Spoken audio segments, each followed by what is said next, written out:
E aí, galera linda, bem-vindo ao podcast de Marco Mercado, na nossa segunda temporada, segunda semana e segundo semestre do ano. Nossa convidada é psicoanalista, pesquisadora e professora com sólida formação em psicologia pela Universidade de Fortaleza, mestrado focado nos efeitos da cibercultura no sujeito e especialização em ciências humanas e neurociência. Atualmente é doutoranda em estudos psicoanalíticos pela UFMG, onde integra grupos de pesquisa que investigam psicoanálise e cultura digital. Atua clinicamente em Fortaleza e se dedica à docência, produção intelectual, ativismo em temas como gênero, diversidade e cultura digital, identificando-se com os pronomes ele e ela, e trazendo uma abordagem interdisciplinar e sensível a desafios contemporâneos. Essa trajetória de Sam Alcântara. Bem-vindo, Sam. Ai, prazer, Mercado. Marco, é uma honra estar aqui. Eu tenho acompanhado o teu trabalho, Obrigado. tenho gostado muito dos episódios que eu tenho escutado e, para mim, bem, falar sobre as doidices que passam pela minha cabeça por aqui vai ser incrível. Eu amo fazer esse podcast porque às vezes o pessoal me pergunta qual que é o tema que você aborda. Em realidade, eu gosto de diversificar, gosto de aprender das pessoas que vêm aqui, dos convidados, das experiências. E acho que sempre foi algo de criança, sou o neto mais velho, então eu ouvia muito o meu avô contar histórias.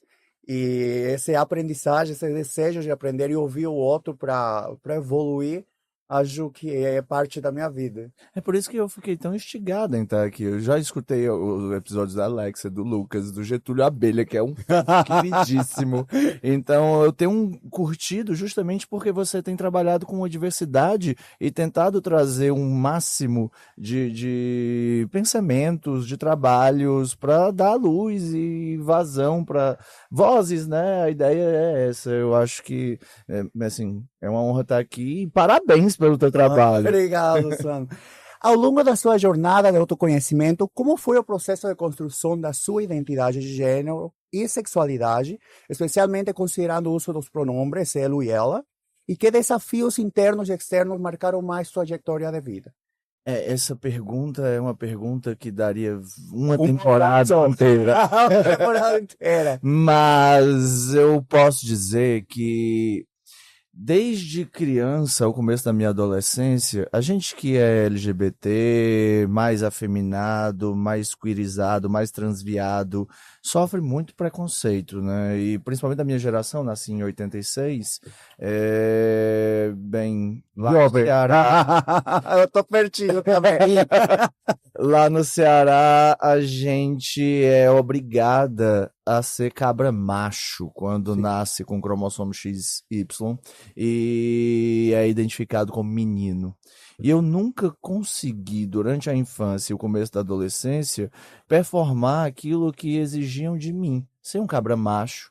Eu era mais afeminado, mais infantilizado, gostava de brincar de coisas que os meninos não gostavam, e aí me achincalhavam, jogavam corretivo em mim, bola, me chamavam de baitola, de mulherzinha, e aquilo era muito aversivo para mim. Sim. Eu sofria, chorava, não entendia o que estava acontecendo, por que eu não era amada, por que as pessoas não gostavam de mim, e aí tentava me forçar para fazer com que as pessoas me aceitassem. Uma criança que parecia muito diferente das outras, mas que não entendia por que era diferente.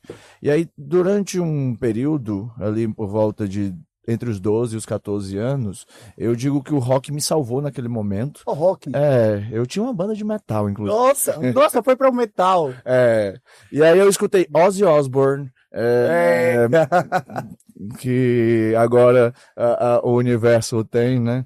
Marilyn Manson, Sim. inclusive o Ele já Marilyn tinha Manson, estética bem queerizada, e aí fui conhecer Kiss, Slipknot, Alice Cooper, e essa galera do rock and roll que vestia maquiagem, roupas mais estranhas, e eu virei uma pessoa mais gótica. E aí eu usava maquiagem, pintava as unhas de preto. Era uma etapa, né? Porque eu lembro, nunca fui muito do rock, mas estava muito de moda um rock um pouco mais pop, como Green Day, Sim. My Chemical Romance, ai meu inglês, né? Good Charlotte, No começo dos anos 2000 eu gostava dessas coisas também. eu gostava muito disso, só que alguém que gostava do rock ria da minha cara, né?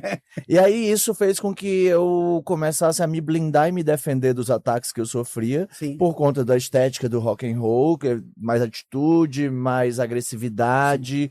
E aí essa agressividade também, para ser aceita dentro da comunidade do rock and roll, eu acabei me tornando um pouco dessa figura cabra macho. E fui me masculinizando e tentando fazer com que as pessoas não vissem que eu me interessava por homens por muito tempo. Até os meus 32, eu era um homem hétero, anunciado 32 publicamente. anos. 32 anos. Eu ficava com rapazes no sigilo. É engraçado. E aí todos os meus namoros, meus relacionamentos públicos eram com mulheres. E com... Você tá falando mais da parte, tipo, da tua casa para fora, né, no externo. Como que era na tua família essa aceitação? É péssimo, péssimo, porque, bem, meu pai era uma figura representativa do cabra macho do interior do Ceará, do Cariri, terra de Lampião, de uma família completamente masculinizada. Sim. Que exigia que os homens fossem machos, muito macho. Até hoje eu escuto da minha mãe dizendo que ela não me criou para ser isso, que ela me criou para ser macho, muito macho. Aí eu olho, mãe, não se culpe. Se a sua forma de criar deu errado, a culpa não é sua. E aí com 32, fazendo análise, hoje eu faço 12 anos de análise, né? Eu sou psicanalista e todo psicanalista precisa para sua formação fazer análise, então eu já estou nesse processo há 12 anos. E aí eu comecei a refletir sobre minha sexualidade ali naquele momento e tentar anunciar. Tive um relacionamento com uma mulher incrível que eu pude anunciar para ela que eu me interessava por homens também. Ela me acolheu. Você é bissexual? Eu me considero pansexual. Pansexual. Eu me atraio por pessoas. Exato. E meio demissexual, porque não é qualquer pessoa, mas não me importa o que ela carrega no meio das pernas ou o fenotipo. Se é uma pessoa que me atrai, que desperta um desejo, aí então ali há um interesse. E eu comecei a refletir sobre meu gênero ali nos 32, 33 anos. Porque eu estava cansada de reproduzir aquela posição de cabra macho, aquela posição de homem que exigia que eu performasse um determinado papel esperado. E não era confortável para mim, mas eu fazia, né? A gente tem que fazer para ser aceita e não ser violentada. E eu tinha muito medo, tanto da minha profissão, tanto que eu comecei a fazer tatuagens no corpo inteiro, recente também, dos 32 para cá. Tudo mudou ali, né? E aí, durante o meu processo de análise, eu comecei a refletir sobre, bem, eu não sou homem. Eu não me considero homem porque eu não quero performar aquela masculinidade que me esperava.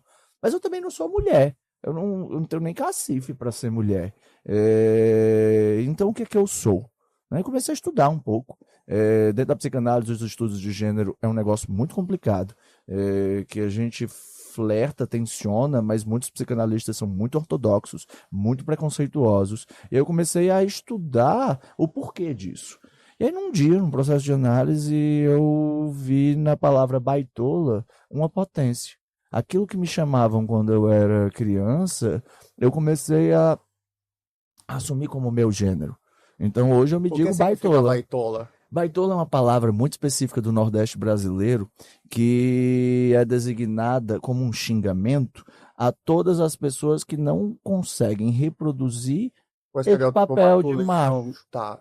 Então, eu inclusive estou escrevendo um texto que vai virar meu projeto de pós-doc em algum momento, que se chama Paradigma Baitola, por uma assunção de gênero no Nordeste brasileiro, mostrando como esse significante, essa palavra, ela assume um papel de gênero a partir do momento que dissocia do masculino, da figura do homem.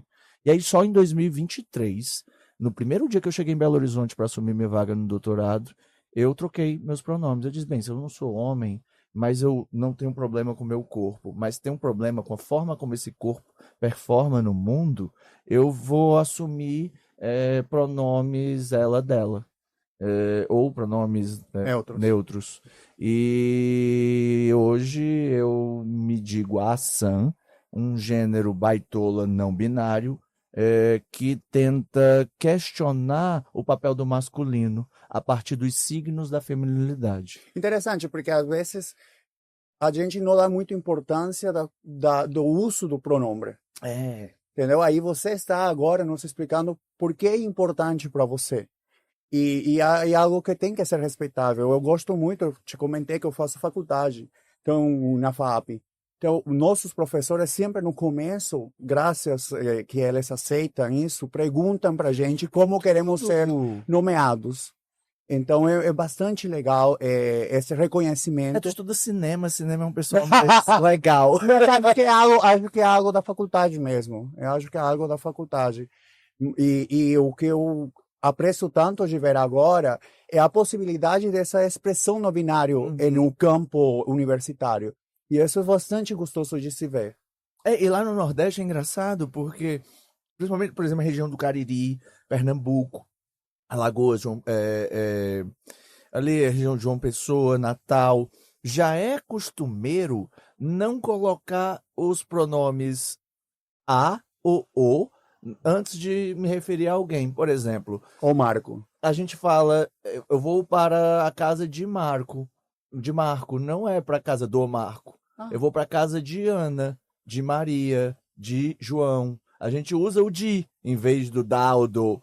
E é muito engraçado isso, porque só hoje, refletindo sobre o meu passado e sobre como a linguagem vai tocando o nosso corpo, é que eu percebo, nossa, a gente lá no Nordeste já usa pronomes neutros. Já tá mais fácil da a linguagem há muito tempo e nem se toca. Às vezes o pessoal também fala da obrigatoriedade de aceitar o linguagem não binário. Se fala também de que não estaria no idioma, não forma parte da gramática, mas também a gramática, o fundamento, o argumento para apoiar essa mudança é justamente que o idioma foi mudado conforme passou os anos. Então, o que você acha disso? A língua portuguesa, ela se consolida a partir de um conjunto de línguas. Vem do grego, vem do latim, tem influências arábicas dos árabes que colonizaram ali a Península Ibérica. E é a primeira língua europeia a se consolidar ali entre o século IX e o século XI. Antes do espanhol, antes do inglês, antes do italiano. E, bem, se a gente reflete que o português ele não existe desde sempre, que ele foi construído há mais ou menos 1.100 anos, significa que ele foi construído em um determinado período histórico. E dentro desse período histórico, a língua foi ganhando novos formatos, até que em Camões tem o grande direcionamento da organização gramatical da língua. Só que, vamos refletir. A gente fala como os portugueses falavam em 1700, 1800? Não. No século XIX, a gente usava tipos de pronome, de vocativos que a gente hoje nem utiliza mais.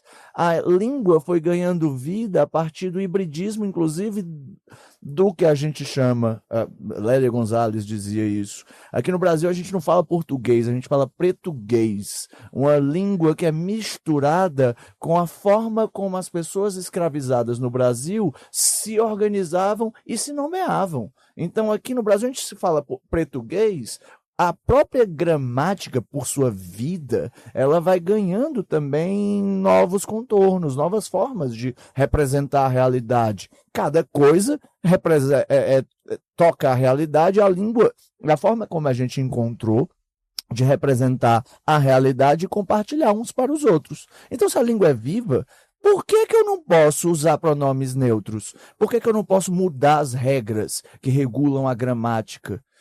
Bem, a gente muda isso o tempo inteiro. Sim. A gente, inclusive, assume palavras do inglês, do francês, de outros idiomas no coloquial. Lá no Nordeste, a gente fala de um jeito. Aqui no Sudeste, a gente fala de outro. No Sul, a gente fala de outro. No Norte, a gente fala de outro. Eu morei em Minas Gerais 1 ano e meio. Em Minas tem 5 sotaques diferentes, Nossa. 5 formas diferentes, do sul, de Belo Horizonte, aqui perto do Rio de Janeiro, no norte, perto da Bahia, no oeste, perto ali de Goiás. Cada região tem um maneirismo diferente, né? Então, assim, dizer, a gente precisa seguir a regra da gramática, me poupe. Vai estudar. Entrando na tua carreira profissional, perdão, em que momento da sua vida pessoal percebeu que essa vivência e identidade poderia dialogar profundamente com o campo acadêmico e clínico? Isso para mim foi uma loucura, porque, como eu disse, no que o rock me salva ali na adolescência, a psicanálise salva a minha vida de verdade. Me tira de uma posição onde eu estava questionando o papel que eu ocupava no mundo, que era completamente desconfortável e violento, para mim, mas para as pessoas também que se relacionavam comigo, porque quando você começa a reproduzir uma masculinidade hegemônica, heterossexual, agressiva, violenta, principalmente aquela que a gente aprende no Nordeste brasileiro, não que no resto do país não seja, mas é pela especificidade da região, as masculinidades hegemônicas são violentas. Sim. E aí eu começava a violentar pessoas, me senti violenta, me senti violentada, e aí na psicanálise, eu, com o meu processo de análise, com meus estudos, eu disse, pronto, eu não preciso mais me suicidar, não preciso morrer, não preciso me jogar na frente de um ônibus, eu posso fazer alguma coisa mais autônoma, mais singular, formando laços e formando algo comum. E aí, por conta do meu processo de análise, dos meus estudos com a psicanálise, eu encontrei nos estudos de gênero e na forma como a gente começa a complexizar a teoria, um motivo de vida, né? Uma posição política que influencia a minha clínica, que influencia a forma como eu me relaciono com a teoria e com a academia, com as minhas pesquisas. Então, por exemplo, hoje eu não atendo só pessoas LGBT. Mas eu tenho muitos pacientes não binários, tenho muitos pacientes trans, que eu não tinha... A gente se sente um pouco mais acolhido quando a gente vê que tem alguma afinidade em comum. E pelo menos tem temas que são mais fáceis de ser entendíveis. E foi muito difícil no começo, porque eu durante os 6 primeiros meses que eu, por exemplo, troquei o pronome, que eu comecei a aparecer do jeito que eu tô hoje... já refletindo sobre que esse processo de transição que eu vivo, da saída do masculino em direção a algo que eu não sei o que não tem uma linha de chegada, é muito assustador. Os 6 primeiros meses eu ficava, nossa, foi o que eu fiz? E se eu me arrepender, o que é que eu faço? Será que tem volta? E por ser uma pessoa que acaba sendo pública por conta de rede social, de ocupar uma posição na docência, isso me deu um frio na barriga muito doido. Mas eu fui me acostumando, fui trabalhando em análise, fui sendo muito acolhida por onde eu circulava. Meus professores da UFMG, meus amigos, minhas amigas, algumas pessoas da comunidade, algumas pessoas que acabavam me seguindo e que a gente trocava. E hoje eu estou bem tranquila em relação a isso. Tem me ajudado muito a refletir sobre os meus processos e tem me ajudado também principalmente, que é isso que eu acho que me move, ajudar pessoas. Então, esse processo todo de desidentificação, de reconstrução de identidade e de posicionamento público, que por ser público é político, tem me assumido uma posição e me convocado a uma posição que eu tô me sentindo cada vez mais potente nesse lugar. No semestre passado, vamos ver se eu lembro bem, a gente deu uma lida, lógico, por cima do que é a psicoanálise, e a gente estudava um pouco de Jung e dos arquétipos, né? Você falava como os extremos fazem uma complementação. Está o ânimos e ânima, pode ser, e a gente tem que dar como se chama? Aceitar ambas partes, ambos extremos. Que parte do psicoanálise te ajudou mais a entender tua sexualidade e abraçar tua sexualidade e tua orientação? Eu sou lacaniana, eu pouco estudo Jung, né? Eu conheço porque a gente acaba, por estudar psicologia, por estudar psicanálise, a gente começa a flertar com outras teorias também, mas para conhecer. Mas meu aprofundamento é na psicanálise freudiana e, por consequência do avanço da psicologia e da forma como eu fui transitando aqui no Brasil, eu me encontrei com a teoria lacaniana e fui estudar, né? Sou bem crítica a algumas passagens da teoria lacaniana. Minha tese de doutorado diz que algumas coisas precisam avançar, mas tem uma coisa na teoria lacaniana que me chamou a atenção e que hoje me serve muito. Lacan dizia que o inconsciente, esse que é o objeto de estudo da psicanálise, ele é estruturado como linguagem. Se perguntam, tá, o inconsciente existe, onde é que está o inconsciente? Aí você pergunta, tá, a linguagem existe?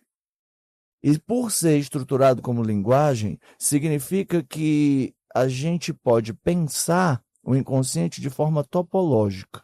O que é a topologia? É um ramo da geometria não euclidiana que estuda os espaços 2D, mostrando que há uma espécie de integração entre o interior e o exterior, que há uma experiência turva, a gente não sabe o que está dentro e o que está fora.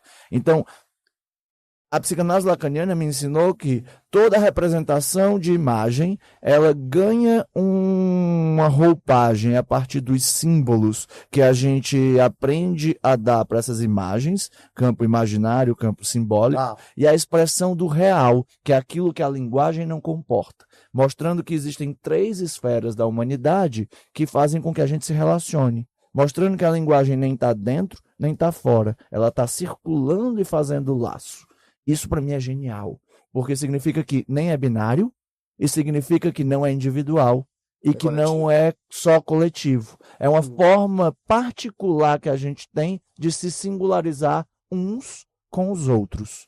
E isso para mim é sensacional, porque não é qualquer coletividade, é a forma como os nossos laços são estabelecidos. Como eu me encontro com você, como a gente aqui começa a se encontrar e estabelecer laços, relações.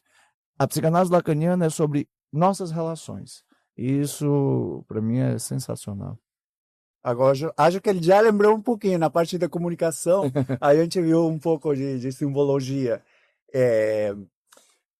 Interessante ver essa parte. E eu esqueci, me fiquei. Estava tentando entender tudo. Mas já lembrei um pouquinho disso. Vamos lá. Como você enxerga a relação entre a experiência individual de gênero e sexualidade e as construções sociais mais amplas sobre identidade? Ai, Marco, essa pergunta é incrível. Primeiro porque a experiência de gênero, para mim, não é individual.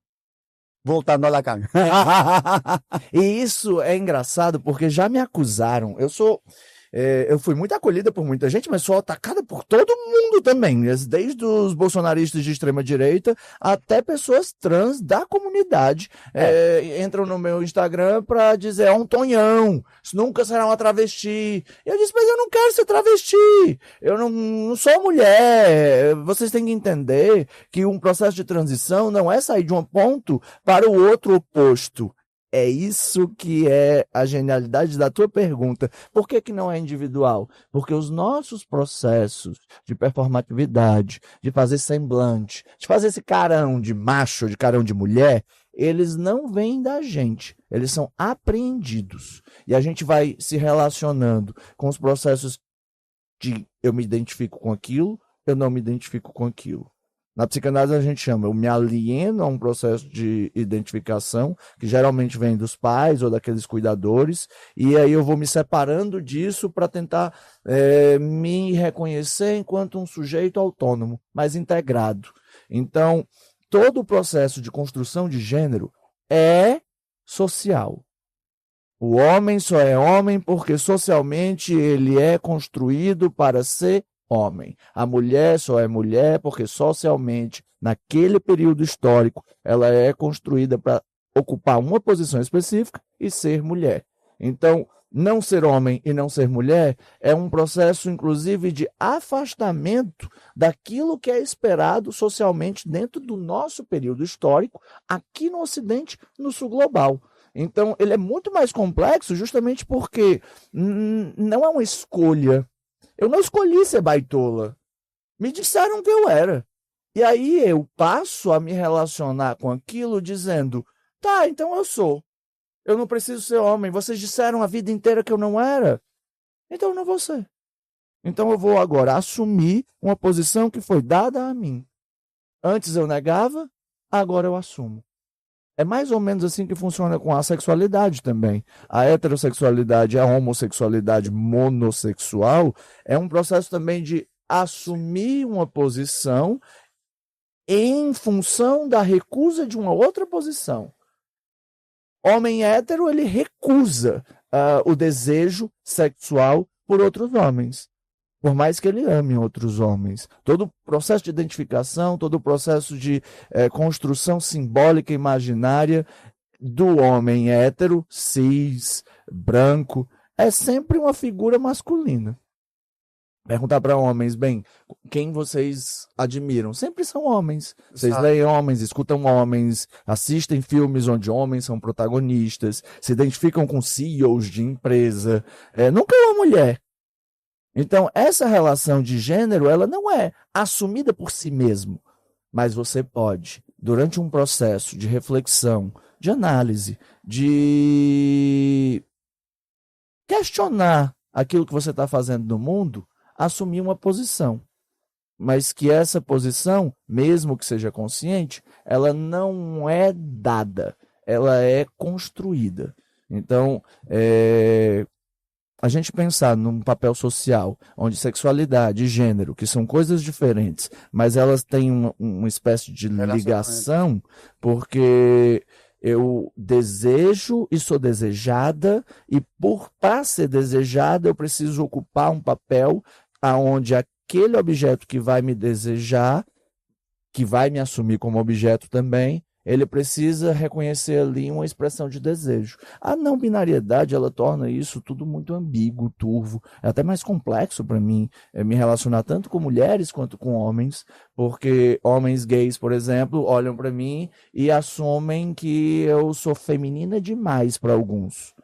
Mulheres olham para mim e dizem, você não é homem e eu não me atraio por você. Mas é esquisito, porque quando eu estou de sunga na praia, pareço um homem, mas tenho unhas e estou de maquiagem. E aí, tanto homens quanto mulheres que são treinados para assumirem sua posição de desejo, ou por homens ou por mulheres, quando vem uma pessoa não binária, tem uma certa dificuldade, uma ambiguidade relacional com o próprio desejo. Isso.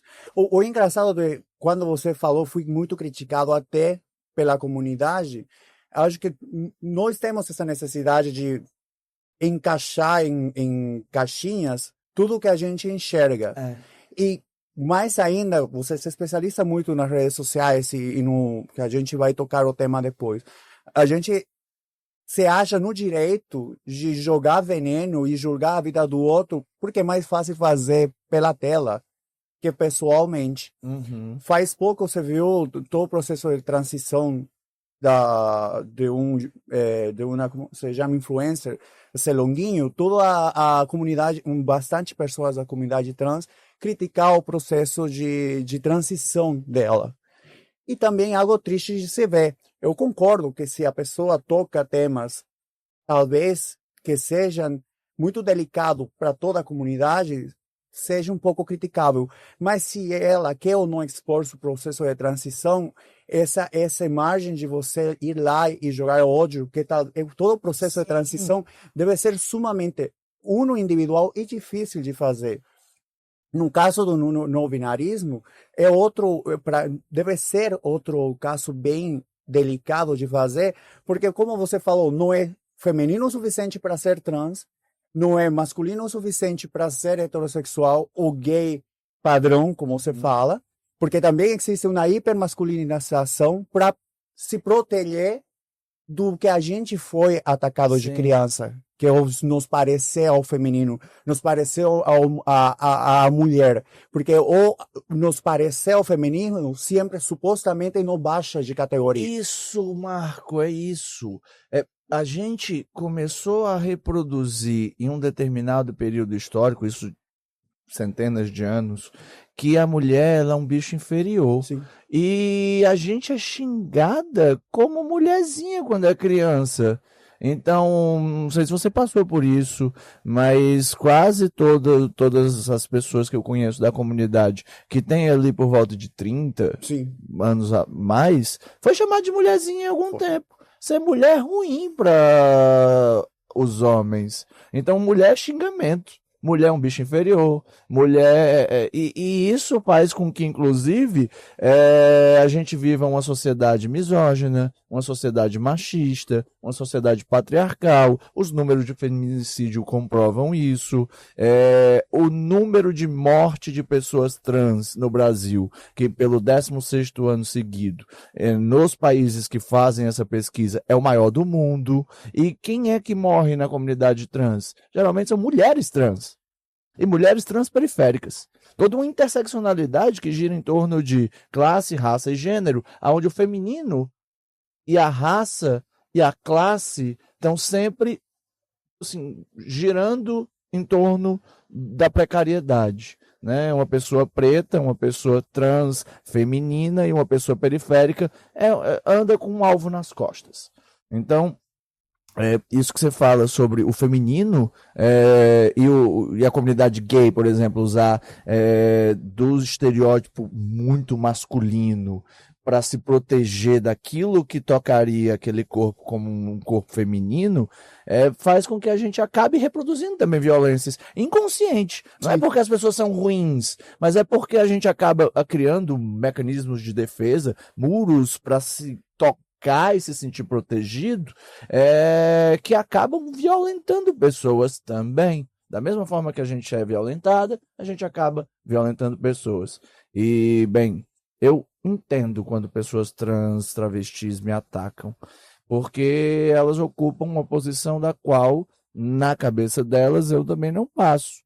Por violência, por conta das minhas questões de privilégio, da minha passabilidade. Mas, bem, eu tô de vestido, eu tô em São Paulo, eu entro no Uber, eu saio do prédio onde eu saio com frio na barriga, porque eu não sei quando é que eu vou encontrar alguém que vai querer me violentar. Eu tenho músculos, isso me protege, mas até quando? E quando não proteger? Bem, isso tudo é muito tênue, não é uma relação necessária. Eu sou nordestina, eu venho do Ceará. No Sudeste, eu escuto que eu não pareço cearense. E como é que cearense parece? Essas coisas, essas microviolências que são cotidianas, que a gente nem se toca que está violentando, mas que tocam, doem, e vocês, às vezes, quando reproduzem, dizem, mas eu não sou racista, eu não sou homofóbico, eu não sou transfóbico, eu não sou misógino. Todo mundo é.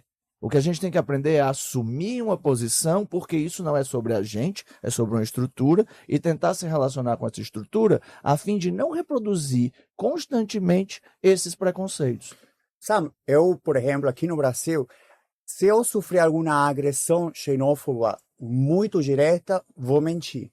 Mas eu estou acostumado a me apresentar, falar, eu sou da Bolívia, e me fala, nossa, não, você é boliviano, você não tem cara de boliviano.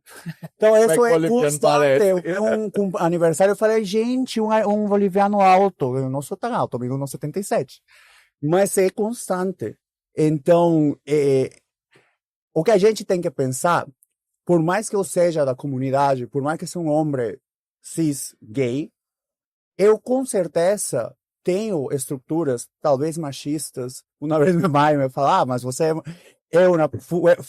tem umas estruturas machistas. Com certeza nós aprendemos uma esponja que absorve o nosso entorno. Uhum. O machismo não é só do homem cis hétero.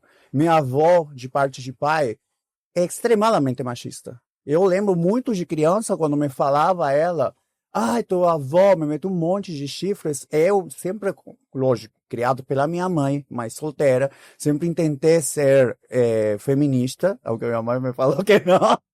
Eu falava, mas a avó vai lá e chifra meu avô. Eu que tinha 7, 8 anos. E minha avó vai falar, não, porque jamais uma dama vai perder sua, como se chama? Sua emblematura. Então, o que a gente tem que pensar é que tem que ser uma constante evolução. A gente precisa se enxergar, ver que estruturas podemos desconstruir e melhorar como pessoas. Ninguém está salvo. Todo mundo tem alguma estrutura que tem que melhorar, bases que que tem que ser mexidas. E quando você fala, por exemplo, sobre a realidade boliviana, quando a gente fala da realidade brasileira e das regiões do Brasil, que é um país enorme, Argentina, Chile, Uruguai, Paraguai, a gente aqui na América do Sul, mas a América Latina como um todo, a gente tem que lembrar que nós fomos colonizados por europeus. Os espanhóis chegaram aqui e destruíram do México para baixo. Os portugueses chegaram aqui e destruíram do Nordeste, do Norte-Nordeste para baixo. E quando eu digo destruíram, dizimaram povos, dizimaram culturas, dizimaram formas de se relacionar com a natureza, uns com os outros. Não que seja melhor, pior, aqui não é julgamento moral, mas eram formas diversas de se relacionar com o mundo que foram basicamente exterminadas, um genocídio de mais de 500 anos que colonizou a nossa forma de pensar, a nossa forma de agir, a nossa forma de falar, a nossa forma de representar, a nossa forma de amar, a nossa forma de odiar e a nossa forma de criar violências. Então, por exemplo, aqui no Brasil em específico, a gente tem mais de 200 idiomas, mas o idioma oficial é o português. A palavra baitola, ela vem do tupi, de povos originários que habitavam a região do Nordeste, mais em específico no Ceará, e quem diz isso é um professor das letras, Joseniel Alcântara, lá da Universidade Federal do Ceará, que é um historiador, linguista, que dava aula na Faculdade de Letras, é aposentado hoje em dia, que fez um estudo sobre o cearês, o idioma próprio que a gente fala lá no Ceará, ou seja, o nosso maneirismo linguístico. E baitola é aquela palavra que representa um povo originário que vivia ali e tinha sua iniciação cultural e de masculinidade numa casa que era chamada de baitos. E todos os meninos eram levados para lá para se culturalizar e sua sexualidade era iniciada com outros homens. Então quem saía de lá eram os baitolas.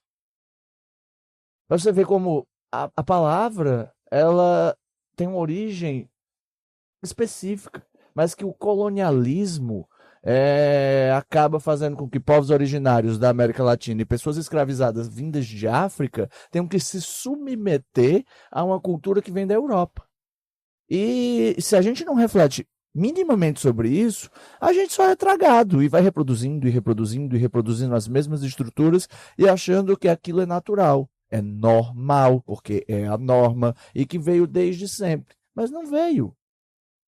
Tem uma matéria que a gente está começando que se chama Cinema Decolonial. Estava muito interessado em...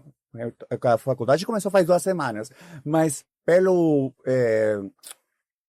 ensinança geral que se fez nas primeiras aulas, justamente a gente vai aprender, a gente já tem uma ideia das estruturas cinematográficas que vêm hollywoodianas, que vêm de Europa, mas a gente quer também ver outros tipos de pensamento. Nossa professora é uma mulher heterocis, acho que é heterocis, mas é de origem indígena. Então a gente vai falar também do cinema indígena aqui no Brasil. Acho muito interessante, acho que precisamos...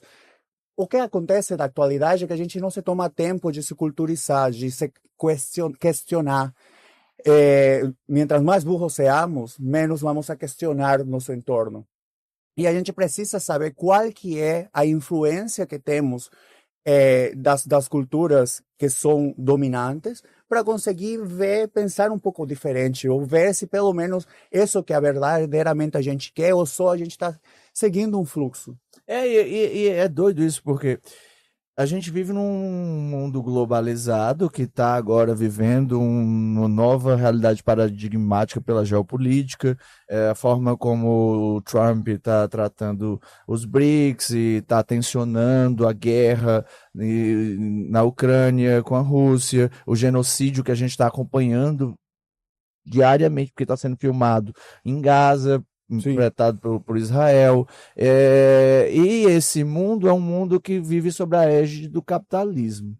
que tem sua origem ali no século 17, 18, a Revolução Industrial vai fazer com que o capitalismo vire uma máquina, e aí a gente tem várias revoluções industriais, até que nos anos 70 a gente tem uma virada interna dentro do próprio capitalismo, que a gente chama de neoliberalismo, fazendo com que a gente crie um sistema psíquico de construção de subjetividades hiperindividualista, onde a gente acha que, como dizia Margaret Thatcher, que não existe sociedade, só existe o indivíduo e suas famílias.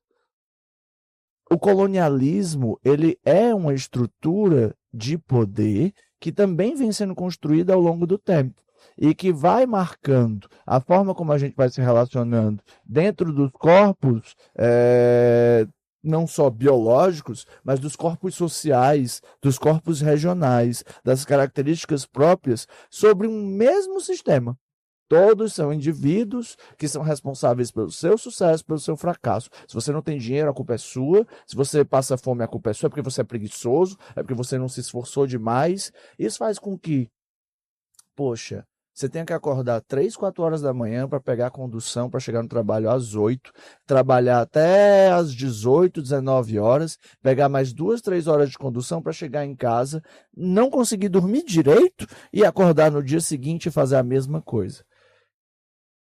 Aí eu pergunto, como é que se reflete sobre o mundo assim? Como é que se muda a sociedade onde a gente tenta exaurir ao máximo a vida das pessoas, da maioria das pessoas? Porque as pessoas estão gastando sua vida para poder sobreviver dentro de um mundo que diz que elas são responsáveis pelo seu sucesso, pelo seu fracasso, mas não se responsabiliza pela mudança de status da relação de poder. Porque quem é rico não precisa trabalhar tanto. Porque o dinheiro trabalha por ele. Você estuda um pouquinho de finanças, vai ler o Pai Rico, Pai Pobre. Imagina, coloca em investimento, só pode viver das ganhanças do investimento. Se eu tenho 10 milhões, eu deixo esse dinheiro investido, eu ganho aí em torno de 100 mil por mês. Sim. E aí eu preciso trabalhar para quê? Mas o padeiro, o trabalhador, a pessoa preta periférica, que todo mundo diz que é preguiçoso, é o que trabalha 12, 13, 14 horas por dia. Essa pessoa vai conseguir ler um livro? Vai escutar o nosso podcast? Vai conseguir assistir um noticiário? Vai para uma palestra? Não tem tempo! É por isso que às vezes é injusto a gente pensar, a sociedade é burra, as pessoas não conseguem refletir, aqui no Brasil as pessoas são despolitizadas, não pensam, mas o sistema é feito para que isso aconteça, para que pessoas pretas não se reconheçam como pretas, para que pessoas pretas sejam tratadas como inferiores, para que mulheres sejam tratadas como inferiores, para que pessoas trans e pessoas LGBT, pessoas gays, lésbicas, bis, não existam, não transitem nos espaços. E quando a gente começa a ganhar um pouco de voz, o que é que o capitalismo faz? Vamos transformar isso em mercadoria e vender. Aí fica difícil. A semana passada, a gente participou, a gente, em realidade, assistiu na faculdade um documentário chamado Liberta. Muito interessante porque fala justamente como ele toca tem várias camadas, mas dentro dela se fala justo do como a literatura se utiliza nos presídios para reduzir a penalidade, a pena das pessoas que estão aí. Que legal. Então, eles escolhem um livro, em realidade, eles são escolhido um livro para eles têm que ler, fazer uma resenha. A resenha passa por, geralmente, universitários, pessoas que querem ajudar. Depois passa pelo juiz e o juiz dá, acho que um livro tem uns 4 dias, ajuda. A penalidade pode ser um livro por mês, algo assim. E muito interessante, porque o documentário toca muito desse sistema capitalista, dessas poucas oportunidades que dá dessas pessoas sair da mesma situação. Muitas vezes, eles falam no documentário como a sociedade espera que essas pessoas sejam reincidentes, que voltem a ser presos, como não existe um apoio de culturização a elas. O que significa culturização? Geralmente, eles nunca vão para a escola, pior para a faculdade. Algumas pessoas têm uma escala social, uma quantidade de pessoas que são idosas, que não sabem ler. Então, está tentando supor também leituras de livro falado, para elas conseguirem entender. Mas você acredita que, apesar que é um direito humano você ler, dependendo do diretor do presídio, isso pode ou não ser aplicado na cárcere. Então, é muito interessante justamente pensando de como essas pessoas não têm a possibilidade de progredir na vida. E foi muito triste de assistir, mas muito inspirador e ojalá que seja para êxito o documentário, acho que já está disponível.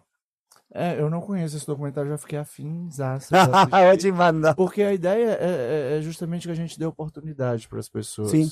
Que a gente aposte. E isso, eu, enquanto psicanalista, faço isso na minha clínica. Porque a psicanálise é uma profissão pequena burguesa liberal, né? A gente atende 1 a 1, cobra por essa consulta. Por mais que a gente faça um trabalho social, de atender pessoas por um preço que a gente chama de social, às vezes de graça, por ter os ambulatórios, clínicas periféricas. Eu faço parte de uma escola de psicanálise, que é a Escola da Escuta Periférica, que é criada no Rio de Janeiro por um grande amigo fofíssimo, Jairo Carioca, que a gente tenta fazer um trabalho social. Tem uma professora da UFC, a Carol Leão, que também trabalha com clínicas periféricas. A gente tem espalhado esse trabalho aqui no Brasil e é criticado na França, por exemplo, que é um centro de psicanálise lacaniana mundial, justamente porque algumas pessoas muito ortodoxas, com esse pensamento colonial, não creem que há uma possibilidade de democratizar a psicanálise, não só no acesso de pessoas que não ocupam a hegemonia, pessoas trans, pessoas indígenas, pessoas pretas, a se formarem psicanalistas, mas para que a gente possa oferecer um sistema de escuta para pessoas periféricas. Porque quando eu escuto uma pessoa que consegue pagar R$ 1.000 numa sessão e mora no Leblon, ou mora nos Jardins, ou mora no Meireles, é muito diferente de uma pessoa que mora no Bom Jardim, em Fortaleza, ou que mora na Zona Norte, aqui em São Paulo, ou que mora em regiões periféricas, onde a polícia chega atirando. A forma de representação de si é outra. Então, é importante que a gente faça esse trabalho. E, bem, quando a gente tem muita coisa legal aqui no Brasil também acontecendo. Sim. Se a gente conseguir fazer com que as pessoas tenham oportunidades, e talvez esse seja minha utopia, minha forma de pensar, que a gente consiga viver um comum, uma relação comum, onde as pessoas não sejam planificadas, mas que elas tenham autonomia de conseguirem realizar sua potência no mundo de forma um pouco mais igual, mais equilibrada, aonde você, eu e quem está nos assistindo tenham oportunidades de experimentar, de serem criativos, de usarem sua potência para ajudar pessoas, a ajudar a transformar o mundo e fazer com que as pessoas vivam num mundo com menos violência, menos agressividade, mais acolhimento, mais distribuição de afetos e amor. É difícil, mas eu imagino que a gente pode conseguir chegar lá um dia. Sam, dentro da experiência profissional que você tem, você cunhou conceitos como segregação digital, sujeito deleitável em seus estudos. Poderia explicar-nos e discutir como algoritmos moldam processos de inclusão e exclusão social? O meu trabalho ele entra muito na cultura digital, porque antes de fazer psicologia, eu fiz computação. Nossa, Eu programava, estava Java, C++, brincava com Pascal, COBOL, linguagens do final dos anos 80, começo dos anos 90. E aí eu fui para psicologia, enchi o saco de computação, e aí no final do curso de psicologia eu comecei a me recuperar aquele negócio. Análise é um negócio bom por isso. Esse negócio de baitola vem do passado refletido no presente. Os meus estudos em cultura digital também vêm do passado refletido no presente. E aí eu estou lançando esse livro, Segregação Digital, que é uma atualização da minha dissertação de mestrado, pesquisa que eu finalizei em 2019, aí ano passado eu revisei, e eu vou estudar nesse livro uma noção lacaniana que se chama segregação, que ele diz em 1967 que o futuro dos mercados comuns terá como efeito uma ampliação cada vez maior dos processos de segregação. É 50 anos depois, em 2017, quando eu entro no mestrado, participando do laboratório lá da Universidade de Fortaleza, da professora Maria Celina Peixoto, que tinha um grupo de pessoas investigando a segregação, cada um em um tema específico. Eu fui estudar como a segregação ela poderia ser analisada sobre a ótica do digital. E aí eu vou me deparar com os estudos da cultura digital, mostrando como a nossa cultura ela está hibridizada desde os anos 80 com a tecnologia digital, o uso da internet, o uso dos computadores. Isso vai ganhando escalonamento em 3 ondas. Até que de 2010 para cá, a gente vive uma relação chamada cibercultura, ou cultura digital algorítmica, onde e poucas empresas, que a gente conhece como Big Techs, elas controlam a forma como a gente acessa dados, como a gente acaba produzindo dados para que elas nos coloquem, nos empreguem em determinados campos que a gente não reflete. Tem um documentário da Netflix que chama Dilema das Redes. Acho que a maioria das pessoas já deve ter visto. No começo do documentário ele diz: se você não está pagando por algo, talvez você seja o produto. Nossa, que interessante. O que é o conceito de segregação digital?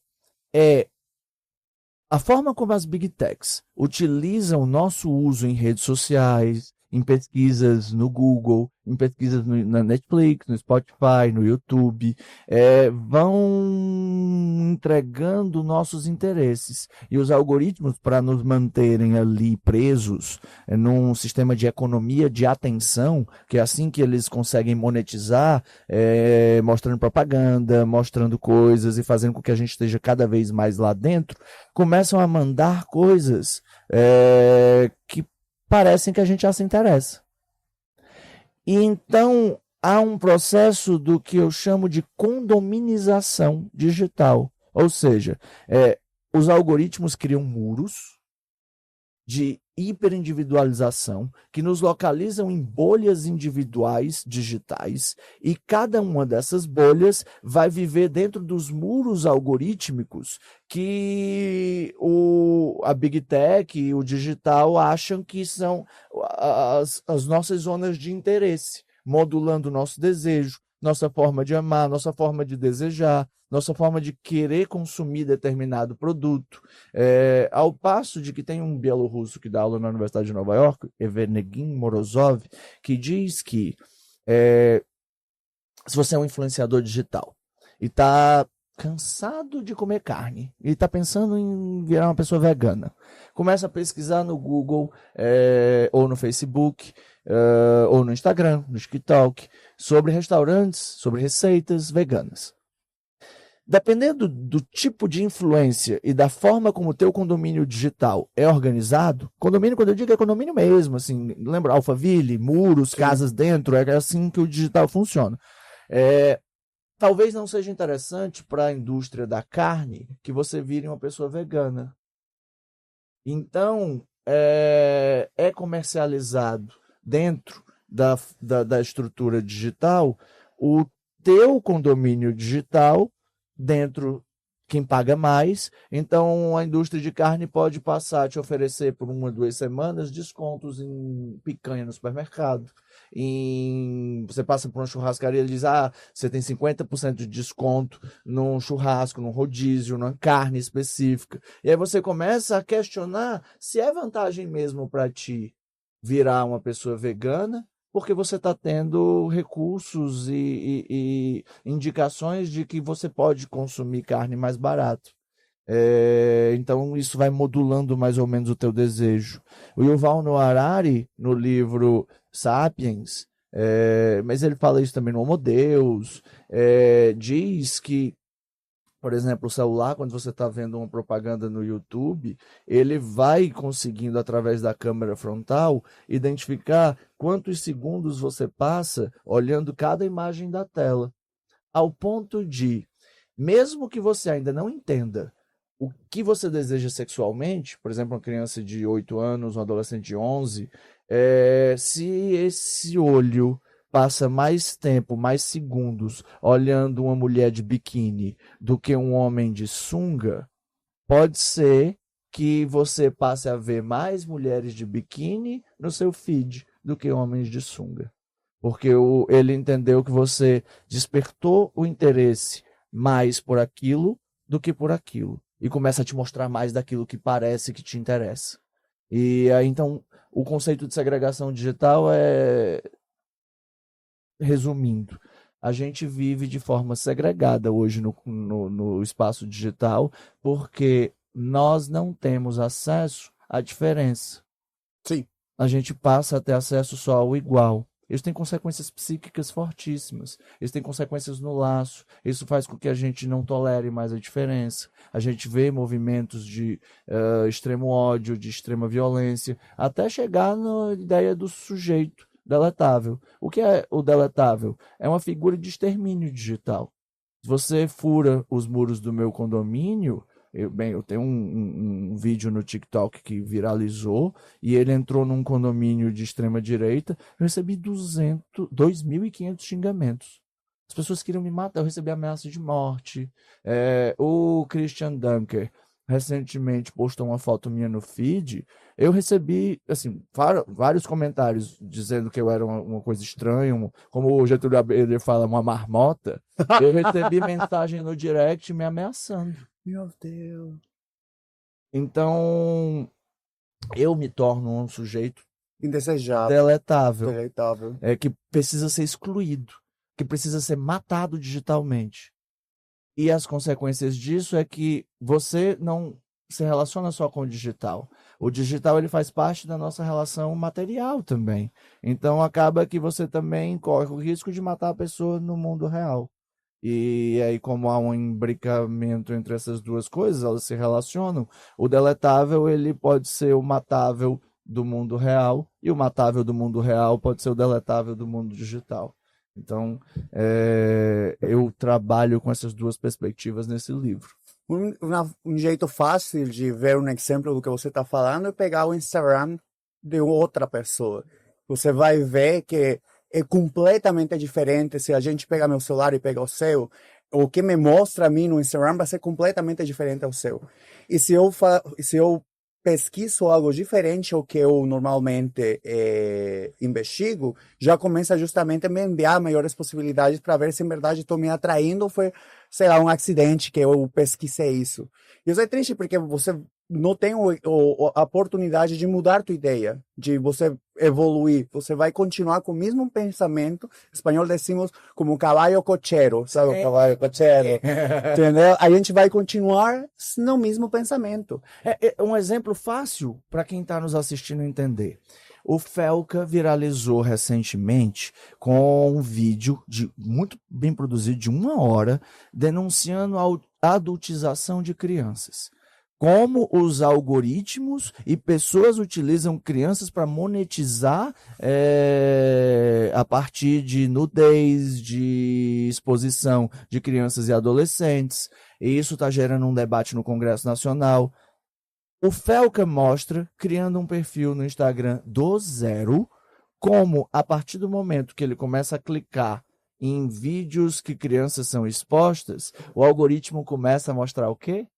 Mais vídeos de crianças expostas. Esse é o comportamento, como ele mesmo denuncia, de qualquer pedófilo. E parece a base só é venda, né? Porque, por exemplo, tanta coisa, quando você pensa em sujeito deletável, ou a utopia seria que esses discursos de ódio sejam detectáveis, mas isso é o que vende, né? Mientras mais ódio tenha, mais controvérsia tenha nas redes sociais, vai ocupar mais seu tempo, porque as pessoas gostam. O que é o que mais vende no mundo? Sexo, comida, economia, que mais? Beleza. Então, mientras mais seja... Isso é o triste, porque se fosse que as redes sociais sirvessem para deleitar esse tipo de conteúdo, seria maravilhoso, mas não Por é isso assim. que eu sou partidária de um debate profundo, não pode ser raso, um debate profundo, social, entre a academia, as universidades, o pessoal da tecnologia, da psicologia, da sociologia, da política, para levar isso para o Congresso Nacional, para a gente conseguir fazer um processo de regulação das redes sociais. Sim.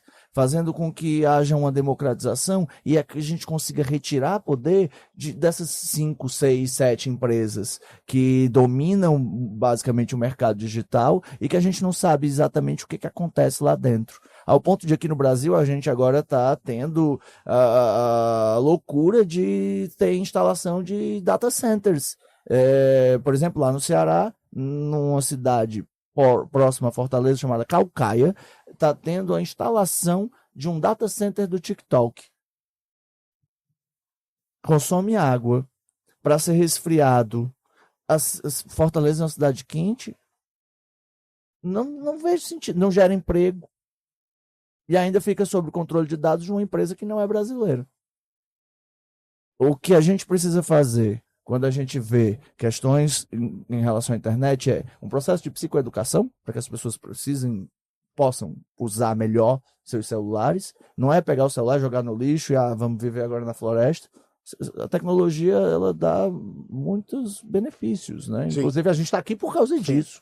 Eu consigo atender meus pacientes online no mundo inteiro, viajando, eu consigo ter minha rede social, eu consigo fazer com que pessoas acessem o meu conteúdo, mas que a gente precisa regular. A gente precisa fazer com que haja um sistema de legislação que impeça, por exemplo, isso que o Felca denuncia, que os condomínios digitais forneçam dados para pessoas que vão cometer crimes. É engraçado como você fica preocupado por ser homem veste azul, mulher veste rosa, como não pode existir um livro nas escolas de orientação sexual que abarque todos os tipos. Eu tô de verdade. O Pablo Gustavo não me falou, minha mãe falou, meu filho vestiu toda a vida, depois virou viado. E não se preocupa por isso, porque crianças estejam expostas a esse tipo de conteúdo. Recentemente eu falei sobre isso. Uma criança de 2 anos que acessa celular, ela começa a pesquisar coisas na internet. É uma criança, não sabe exatamente o que está vendo. Se tem uma coisa colorida, ela passa mais tempo ali. O algoritmo entende que ela gostou daquilo e aí começa a mandar mais daquilo para ela. Com o passar do tempo, 4 anos, ela ainda está sendo reforçada pelo mesmo sistema. Passa 10 anos, subjetividade, a forma como ela se depara com a realidade a partir de uma tela, vai sendo construída pelo que o algoritmo vai mostrando para ela. Exato. E se ela só mostra mais do mesmo? E alguma coisa que aconteceu um tempo atrás também, por que é tão importante lutar com esses pensamentos que chegam a... perdão, que me distrai. Vou perguntar, vamos deleitar isso. Vamos com essa pergunta. No livro Segregação Digital, o seu, você construi pontes entre psicoanálise freudiana e lacaniana e fenômenos contemporâneos da internet. Como foi esse ponte que você realizou? Freud, ele já estudava muito sobre o campo social, né? A psicanálise é uma matéria inventada por ele ali no final do século XIX, começo do século XX, para o tratamento de psicopatologias, né? Ele começa a tratar mulheres diagnosticadas com histeria e aí começa a criar todo um sistema de pensamento e uma teoria para tratar essas psicopatologias a partir da descoberta do inconsciente.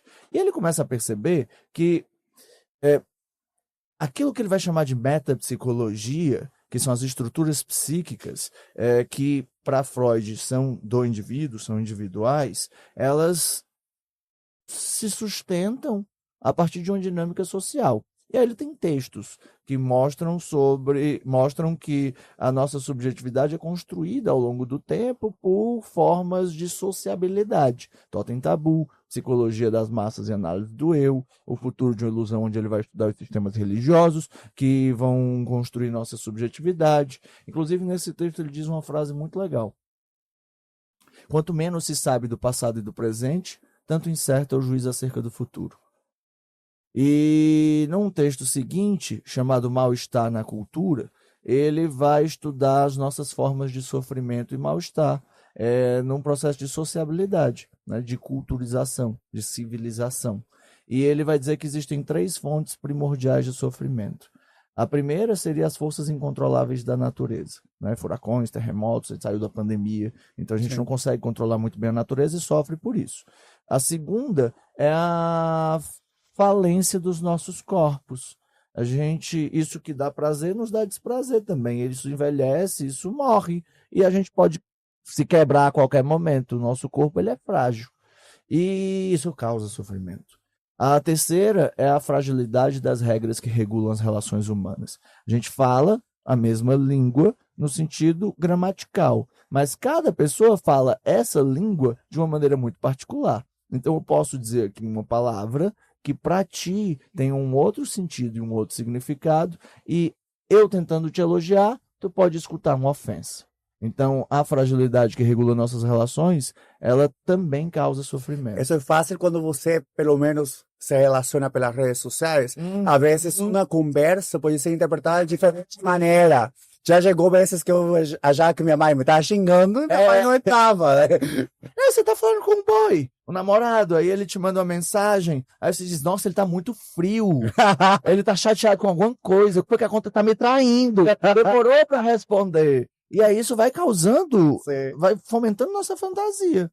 E aí nesse texto, O Mal-Estar na Cultura, o Freud vai dizer que a gente constrói artefatos técnicos para lidar com a força da natureza, a fragilidade do corpo, as relações.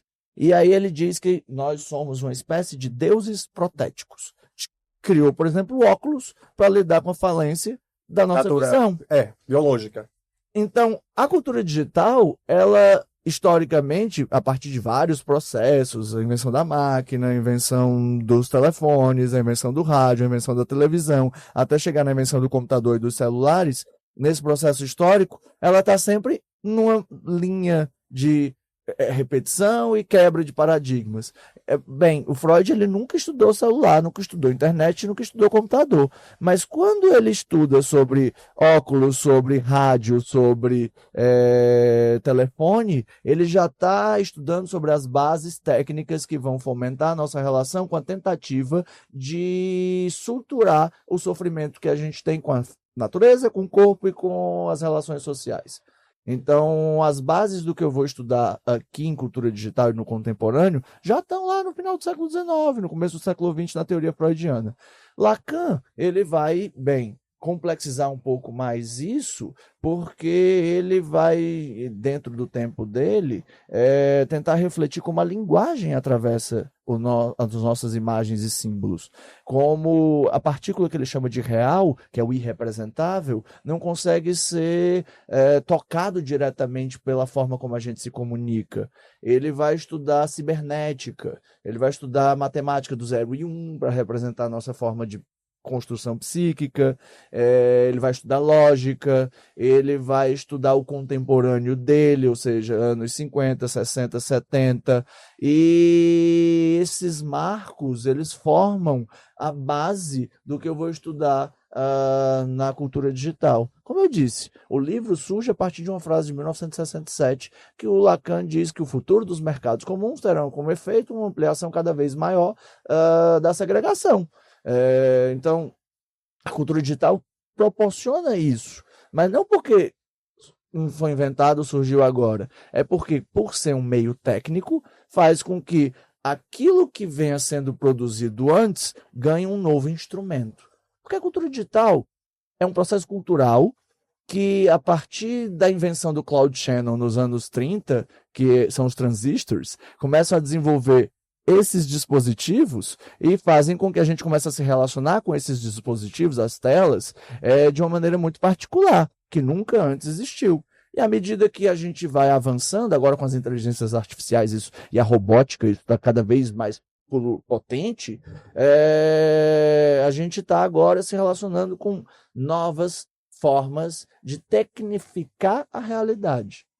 Então, quando eu vou estudar cultura digital, baseado em Freud e Lacan, eu estou interessado em como os instrumentos técnicos que a gente utiliza para se comunicar uns com os outros e para realizar nossas tarefas cotidianas influenciam o nosso psiquismo, influenciam nossa forma de sofrer, influenciam nossa forma de deprimir, influenciam nossa forma de ficar ansioso pela mensagem do boy que não respondeu ainda. Vindo na cabeça, outro tipo de segregação na nossa comunidade maior, que acontece muito, também é a solidão, né? A gente fica, a gente está deixando de ter relações no mundo cotidiano, tendo relações através do digital, sei lá, aplicativos, por exemplo, que a gente se encontra com um pouco contato de relações afetivas, porque sexuais é fácil. Sim. E aí você volta em casa na tua solidão. Isso que também está acontecendo na atualidade. Tem um episódio muito legal do podcast do André Alves e do Lucas Lidk, que se chama Solidão Gay. Viralizou do Vibes em Análise, e ele vai mostrar como a nossa comunidade LGBT, mais em específico para homens que se relacionam com homens, vive uma espécie de solidão afetiva dentro do contemporâneo, porque as relações acabam sendo construídas por aplicativos como o Grindr, como o Tinder, como o Inner Circle, Bubble e essas coisas, que fazem com que a gente se aproxime, mas que, como a Cheryl Turkle diz num livro chamado Alone Together, a gente nunca esteve tão conectado, Sim. mas nunca estivemos nos sentindo tão sozinhos. Porque ao passo que eu falo com 100 pessoas por dia, eu não consigo aprofundar nessas relações, eu acabo não tendo o contato olho no olho, que é algo que tem sido muito caro para mim. Por isso que eu estou viajando agora para lançar meu livro em várias capitais do Brasil, porque eu quero sair da internet. Eu tenho os meus seguidores, eu falo com todo mundo ali pelo Instagram, a gente se comunica, etc. Mas eu quero olhar no olho. Eu quero tocar no corpo rugoso, pilotoso, estriado, com cheiro, com as incertezas de cada encontro. E que no digital isso não acontece. Eu sou protegida por uma tela. Eu posso receber uma mensagem, olhar e respondo já já. E aí eu vou responder 50 pessoas, vou me relacionar com pessoas no Grindr, eu dou match com alguém e No caso vou lá do e tá. No Tinder você ganha um monte de match, mas com Quantas você consegue vê que sair? existe essa carência, porque existe esse discurso de vamos conversar, vamos ter algo que não seja tão direto sexual como em outros aplicativos, mas termina sendo no mesmo, porque você não chega de uma conversa de 5 minutos, porque você tem mais match que atender, que fica aí no eletrônico. É a problemática do digital atrelada ao nosso sistema capitalista e hiperindividual, onde as pessoas são responsáveis pelo seu sucesso, pelo seu fracasso, mas também se tornam produtos das big techs, mas produtos também que a gente consome. Eu consumo conteúdo de fulano de tal no Instagram, no TikTok. Eu consumo um match que eu dei no Tinder ou no Instagram, que vai servir para dar uma massageada nas fantasias egóicas que eu tenho, mas que eu não vou sair dali. Ou ainda tem os mecanismos de violência que ficaram bem comuns hoje em dia, como Love Bomber, ghosting, que vão fazendo com que a gente se relacione com pessoas no digital, hiper amando, enchendo aquela pessoa de mensagens e etc. Quando eu consigo fazer com que ela se sinta bem e teoricamente se apaixone por mim, eu sumo.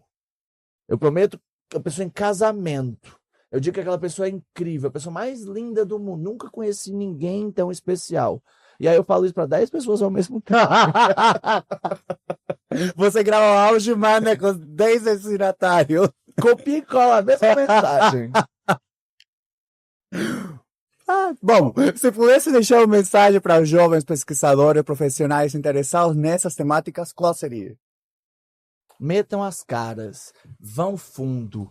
É difícil, pesquisar é difícil, principalmente no Brasil. Todo tipo de pesquisa a gente não consegue muito financiamento, essas coisas, mas você quer estudar gênero, quer estudar cultura digital, quer estudar psicanálise, ou qualquer coisa que você tenha curiosidade, vá fundo. Eu digo muito nas minhas redes sociais, eu chamo meus seguidores de curiosinhas.